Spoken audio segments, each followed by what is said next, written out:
This is Fitting Linear Models to Data by Connor Reardon, Matt Stavros, and Chris Bulfinch.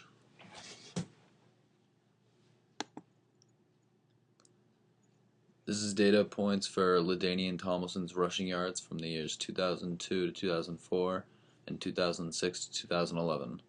Goes by his rushing yards per year and his rushing attempts per year. Next, you want to split the data into 3 different groups, labeling them A, B, and C. The groups should be equal on the outer 2 groups, but if there's any leftover, they should not, or they should be in the middle. Here we have our 3 groups. There were 9 dots, so if there was 1 more dot, it would have been in group B, but if there were 2 more dots, they would have been A or A and C. Points in each group by finding the median of the X and the median of the Y. For example, the median X value for A is 219 and the median X value for Y was 730. If there were to be an extra dot in column B, you would just average the 2 middle numbers. These are the summary points for our data.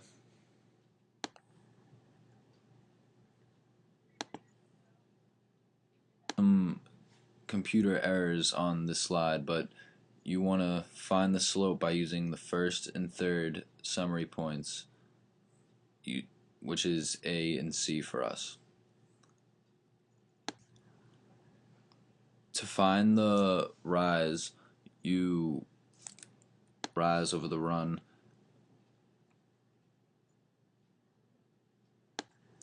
We have now the slope of the best fit line, but next we need to find the average. And then continue to say all 3 summary points by their X's and their Y's. Here we did the math out by adding up all the X's and dividing them by 3 because of the 3 points, and all of the Y's and dividing them by 3. And although the numbers are not pretty because it's a real life data, you still need to find the mx plus b form from already the point slope form. You can find the MedMedLine and it would look something like this that Matt will show you how to do in the next video. Hey, it's Chris and Matt. We're doing a video to describe how to make a linear regression line for a set of data on the TI-84 calculator. And for an example for a set of data, we decided to use LaDainian Tomlinson's rushing yards, his career rushing yards over it's expressed as the column L1 being his number of attempts, and the right column being the yardage gained overall for each respective season. And so we're going to have to plot those by going to clicking the y equals setting and making sure that plot 1 is on. I'm assuming it is. And just going to check on that, make sure it's all set up the way it's supposed to be. It doesn't appear though it is because we don't really want to express it as a box and whisker diagram. We should probably be expressing it as a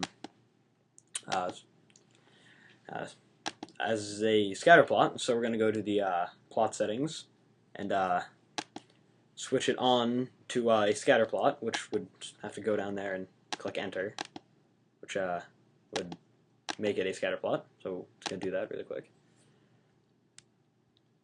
And L1 and L2 are the 2 axes for the number of possessions and the yardage have to be set for the x and y axis. And so we set the mark to be a square so it's a little easier to see. And so all we gotta do is click zoom 9, which will fit our graph to our calculator, and that's a scatter plot of his rushing and possessions. And so it's all graphed out there. And so now, to fit a line to fit the best curve for the data, we'd go to stats, or the stat button, go to calc, Scroll down to number 4, which is linreg, or linear regression, which is what would fit a line to this particular set of data. It shows that we have a linear regression formula here, and it's all there. It's actually been calculated out already, I think. And so what we do is we click enter, and then we go to the variables, or the vars key. That was actually my mistake. We're supposed to go to the equation editor and then get the linear regression equation from the variables key. We have to transfer that over into the equation editor, so we go to number 5 here, which would be statistics. We scroll over to the equation button, which is abbreviated as EQ up on the top. It's the third one across. As number 1, it has a regression equation right there. And so we put it into our equation editor, and it shows the linear regression equation that we created earlier. And so now we go to the graph, and it throws that line right up onto the graph, which shows a good linear regression line for the set of data that we have here.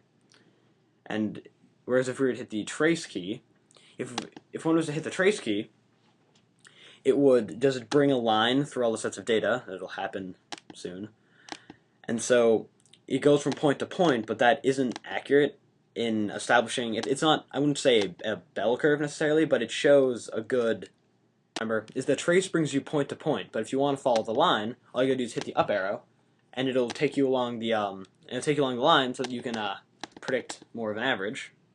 And so now that that's done, what we can do is we can show the median form of a line, and to do that we go to stats and then over to calc, and then we go down to number 3, which is median line, and so that's the formula for that.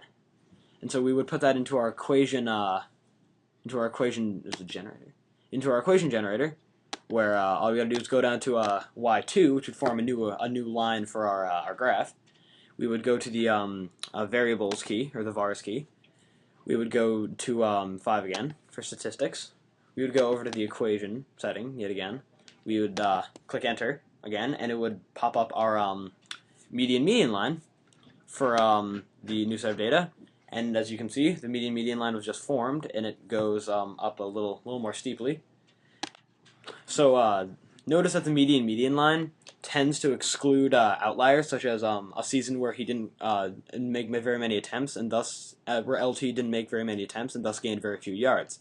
For this particular set of data, the linear regression line would probably be a little bit more practical, because it shows the average for all the times, for the average number of times he ran to the number of yards. Thanks for watching, and check Moodle for homework.